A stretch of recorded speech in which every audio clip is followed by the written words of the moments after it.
Imaginem isto. Alguém teve uma dependência grave, uma daquelas mesmo destrutivas, e já está abstinente há mais de um ano. Pois, uma vitória enorme. Exato. A vida voltou aos eixos, a vontade constante de consumir simplesmente desapareceu, as relações familiares estão muito melhores. Mas, de repente, num dia perfeitamente normal, essa pessoa caminha por uma rua específica na sua cidade. E lá está o tal gatilho. Nem mais. Passa por um café, sente um cheiro particular no ar e, tipo, numa fração de segundo, sem qualquer deliberação consciente, o corpo começa a suar, O coração dispara logo. dispara, a respiração fica ofegante e a recaída acontece, pá, quase como um automatismo cego. E a grande questão que trago para o nosso mergulho profundo de hoje é: como é que o corpo aprende a sabotar a nossa própria vontade racional? Essa é mesmo a pergunta de 1 milhão de euros. É que a resposta a isto exige que mudemos completamente a nossa perspectiva. Hoje vamos explorar o chamado modelo psicológico nas dependências e temos como base um documento pedagógico muito interessante da autoria de Sonia David, do IESC, datado agora do ano letivo de Um 2025-2026. texto excelente, sem dúvida, ajuda a desmontar muita coisa. Totalmente, porque, no fundo, a sociedade tem andado a saltar entre dois extremos, não é? Sim, o médico e o moral. Exatamente. O modelo médico, que diz que isto é só biologia, tipo receptores neurais e química, e do outro lado, o tal modelo moral, que é super punitivo e diz que a dependência é só uma falha de caráter. De falta de força de vontade, como costumam dizer. Pois. Mas os dados que temos aqui empurram-nos para uma terceira via, que olha para a história de vida, a aprendizagem e a regulação emocional. E eu estou muito curiosa para ouvir a tua leitura sobre isso. Bom, primeiro que tudo, olá a quem nos acompanha e sim, é uma mudança de paradigma brutal. Quer dizer, é importante estabelecer desde logo que este modelo psicológico não é uma teoria única. Não é uma fórmula mágica. Pronto. Claro que não. É mais uma espécie de guarda-chuva. Abriga várias abordagens, desde o comportamentalismo à psicanálise. Mas o que une tudo isto é a procura incessante pelo porquê. O modelo médico foca-se no como, certo? Exato. Como é que o cérebro reage? O modelo moral foca-se no julgamento. Mas o modelo psicológico tenta mesmo desmontar a mecânica da mente. As dependências não são um acidente químico nem um defeito moral. Elas têm uma função específica. Tem uma lógica interna e é essa lógica que confesso que me faz alguma confusão. Como é que alguém aprende um comportamento que é objetivamente destrutivo? É contraintuitivo, pois é. As teorias da aprendizagem, que estão no texto, dão-nos uma pista fascinante e retiram o peso da culpa da equação. Fala-se muito do condicionamento clássico do Pavlov e do Watson. O famoso cão a salivar para o sino. Sim, mas aplicado a humanos. E isso explica aquele cenário da rua que dei no início. Estímulos que eram neutros, tipo uma luz de fim de tarde ou um grupo de pessoas, tornam-se gatilhos automáticos para o desejo, o tal craving. E tornam-se de uma forma muito profunda. Mas quer dizer, como é que uma simples memória olfativa gera reações físicas tão intensas, como a taquicardia? Parece que a biologia atropela o livre-arbítrio. E atropela mesmo. A sério, a mecânica disto é assombrosa. O cérebro primitivo associa aquele ambiente ao alívio extremo ou à recompensa que a substância dava. Portanto, fica registado. Fica gravado a ferro e fogo. Quando a pessoa passa na tal rua, o sistema nervoso dispara um sinal de antecipação. O corpo prepara-se fisicamente para receber a droga antes mesmo do córtex pré-frontal perceber o que se passa. Antes da parte racional sequer acordar. Nem mais. Por isso, exigir que alguém trave esta cascata biológica só com força de vontade é uma falácia tremenda. É como pedir a alguém para não salivar quando está cheio de fome e sente o cheiro de pão quente. É instintivo. Mas, repare, eu percebo isso. Só que nós não somos cães a salivar para sinos. Temos raciocínio, não é? Claro, Custa-me aceitar que a pessoa fique sem qualquer agência. Se dissermos que são só robôs biológicos, não estamos a tirar-lhes a capacidade de mudar. essa é uma excelente provocação. E é precisamente por isso que o condicionamento clássico é só o primeiro capítulo. Ah, ok. Isso explica o impulso inicial, mas não a manutenção a longo prazo. A racionalidade entra em jogo, mas entra num sistema que está viciado. E aqui temos de olhar para o Skinner e o condicionamento operante. Os tais reforços. Exato. O comportamento mantém-se porque a substância é mestre a manipular recompensas. É um reforço positivo brutal, com picos de euforia. Mas, mais importante, atua como reforço negativo. Ou seja, apaga a dor. Sim, A eliminação imediata de ansiedade, de vazio emocional. E aqui, pá, esbarramos na armadilha mais cruel da condição humana, a tal assimetria temporal de que o texto fala. Precisamente. A recompensa, o alívio, é garantida num microsegundo a seguir. Mas a punição, um cancro, perder um emprego, um divórcio, isso é um problema para o nosso eu do futuro. É o pensamento a curto prazo, a ganhar. É como estar num casino viciado. A máquina dá-nos o dinheiro logo para a mão, mas a fatura de milhares de euros só chega pelo correio dali a 5 anos. É uma analogia perfeita. O nosso cérebro evoluiu para priorizar a sobrevivência a curto prazo. Não conseguimos pesar um alívio de 2 horas hoje contra uma desgraça daqui a uma década. Pois não. E depois ainda temos a vertente social, a teoria de Bandura. O texto aborda muito isto, que o comportamento também se aprende por observação, certo? Sim, o Maio, os modelos familiares, tudo nos ensina que consumir é a forma normal de lidar com a vida. Mas o Bandura traz um conceito revolucionário aqui, que é a autoeficácia. A crença na nossa própria capacidade. Exatamente. Se um indivíduo acredita intimamente que não consegue suportar a dor de um luto sem a substância, a probabilidade de ceder dispara. Aumentar esta autoeficácia é o verdadeiro antídoto. Que nos leva para uma dimensão giríssima. Se o comportamento é condicionado, o que é que se passa na cabeça da pessoa, tipo em tempo real, entre o gatilho e o ato de pegar no copo?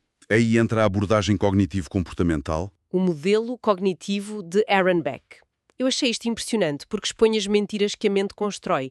O nosso cérebro vira tipo o melhor advogado de defesa do vício. O cérebro racionaliza o instinto. Inventa narrativas. Narrativas que todos conhecemos. As crenças de antecipação. Ah, só vou conseguir falar nesta festa se beber um copo. As crenças de alívio. A ansiedade é intolerável sem isto. E depois as crenças permissivas. As minhas favoritas. Quantas vezes dizemos a nós próprias, tipo, tive um dia horrível, eu mereço isto só hoje. Fazemos isso com comida, compras. Redes sociais. A diferença é que, na dependência severa, esta desculpa tem consequências letais. A mecânica do auto-engano é igual, mas a escala do dano é incomensurável. O objetivo da terapia cognitiva é mesmo apanhar esses pensamentos no ar e reestruturá-los. E isso liga à prevenção da recaída de Marla T. Gordon, não? Exato. Eles tiram o mistério da recaída. Uma recaída nunca cai do céu. É o resultado de pôr alguém numa situação de alto risco sem estratégias de regulação emocional. E eles falam do efeito de violação da abstinência, o famoso EVA.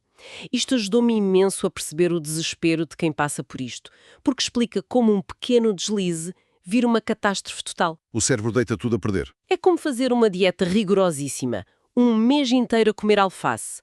Num dia, comes uma batata frita. A reação não é tipo, ok, comi uma batata, amanhã volto à dieta. Não, o pensamento é logo tudo ou nada. A mente grita logo, já estraguei tudo, sou um fracasso, mas vale encomendar 2 pizzas gigantes. A culpa atua como um acelerador e não como um travão. É o peso esmagador da dissonância cognitiva. A pessoa compromete-se com a sobriedade, falha uma vez e a culpa é tão insuportável que ela consome até à inconsciência, para calar essa dor. É um ciclo terrível. Por isso, combater o EVA é ensinar a pessoa a compartimentar um deslize. É um passo em falso na estrada, não é o fim da viagem. Perdoar a falha é fundamental. O que nos leva à entrevista motivacional? O modelo dos estádios de mudança de Prochaska e de Clements, e o texto menciona a questão na ambivalência, que é algo muito contraintuitivo. Sim, a fase em que a pessoa quer e não quer ao mesmo tempo. Pois a pessoa quer limpar-se, mas ao mesmo tempo quer consumir. Eu confesso que a minha intuição era ver isto quase como hipocrisia ou falta de empenho.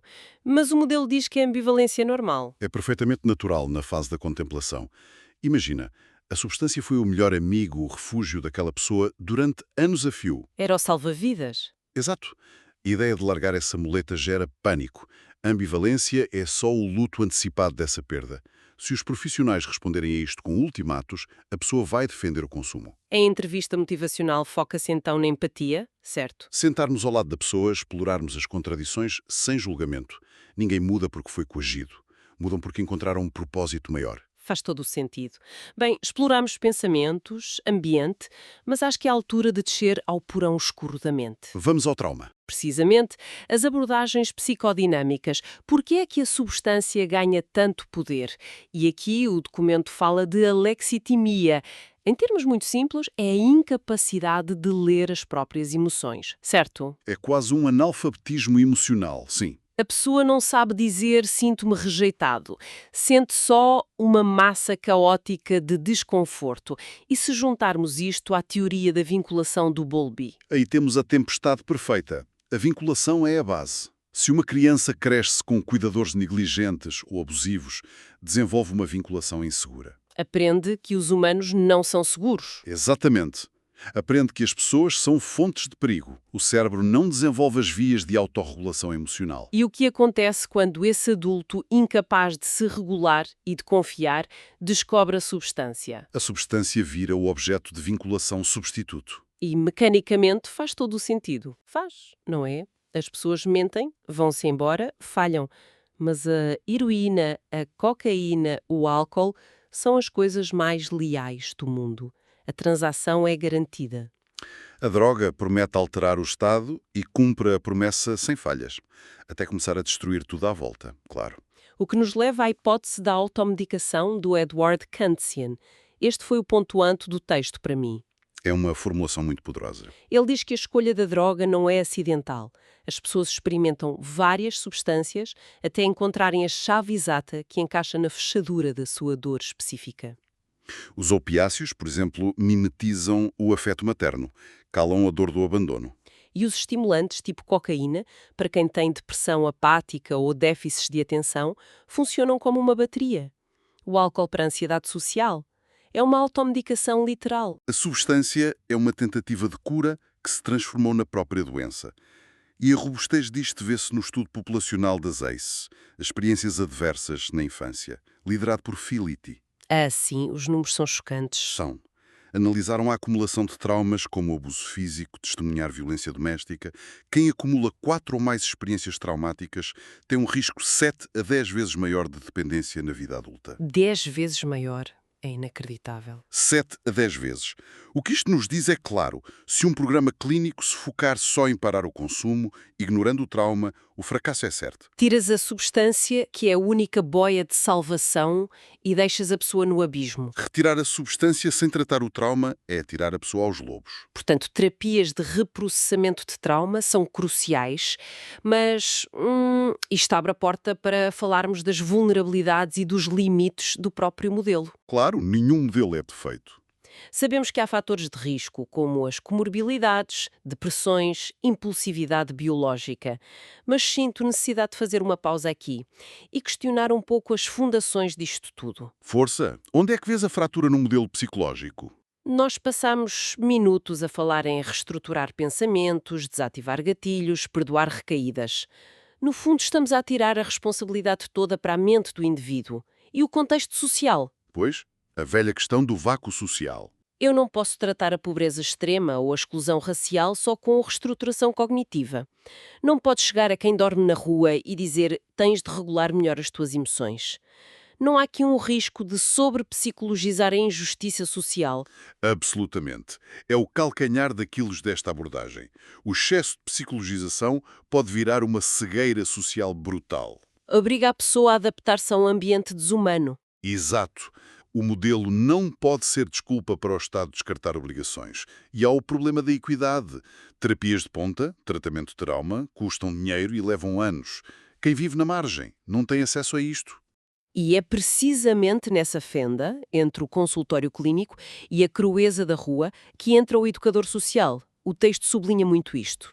São os profissionais das trincheiras. O educador não substitui o psiquiatra, mas é a ponte para o mundo real. Com este conhecimento sobre o trauma, eles podem usar a escuta ativa para construir autoeficácia no terreno. Focar nas pequenas vitórias diárias, não nas falhas constantes. E evitar retraumatizar. Porque um profissional desinformado acha que a dependência é falta de vergonha e age de forma punitiva, mas um que entende de emoções age como o porto seguro. A intervenção sai da sala fechada e passa para a rua, para o ecossistema da pessoa. O educador ajuda a identificar os gatilhos na prática. Estamos a chegar ao fim do nosso mergulho profundo e precisamos de destilar as grandes lições daqui. O balanço, digamos assim. Sim, porque a emergência do modelo psicológico é um trunfo epistemológico enorme. Altera completamente a nossa lente. Deixamos de ver maldade inata e passamos a ver pessoas a aplicar estratégias de sobrevivência a sofrimentos indescritíveis. Há uma lógica na dor que tem de ser respeitada, sem dúvida. E se me permites, esse respeito ganha um peso diferente se formos honestos com os dados. O que queres dizer?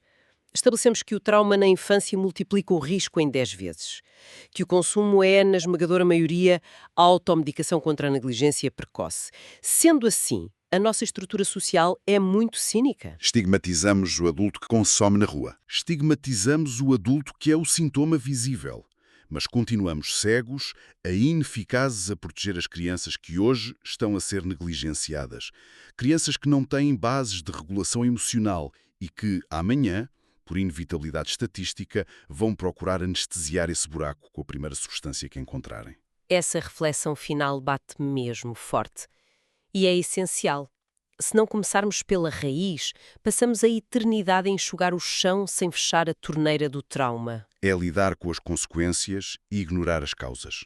Fica aqui esta provocação imensa para quem nos acompanha, poder processar e debater nos próximos dias. Obrigado por esta exploração conjunta. Obrigada a quem nos ouviu por mergulharem connosco nestas correntes tão densas da mente humana. Lembrem-se de fazer as perguntas difíceis, de desafiar os dogmas e procurarem entender a engrenagem oculta antes de julgar. O conhecimento e a empatia são as nossas melhores ferramentas. Até à próxima análise detalhada.